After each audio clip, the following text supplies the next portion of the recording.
This assessment reminds us that the normal carbon-oxygen double bond of a ketone shows up around 1715 and asks us whether we would expect the band for an alpha-beta unsaturated ketone to show up at a higher or a lower wave number. It suggests that we should examine the Zwitter ionic resonance structure and see how the neighboring carbon-carbon double bond impacts that.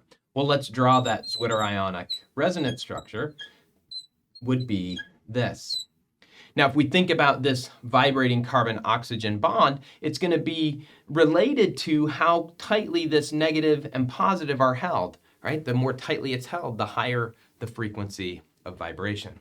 Well, the neighboring carbon-carbon pi bond allows us to draw an additional resonance structure where we can delocalize that positive charge onto this carbon. This delocalization of positive charge means that there's a net less positive charge here.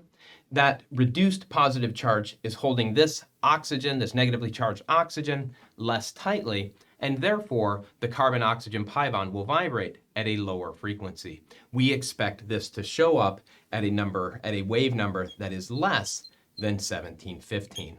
It ends up being around 1645, if I remember correctly.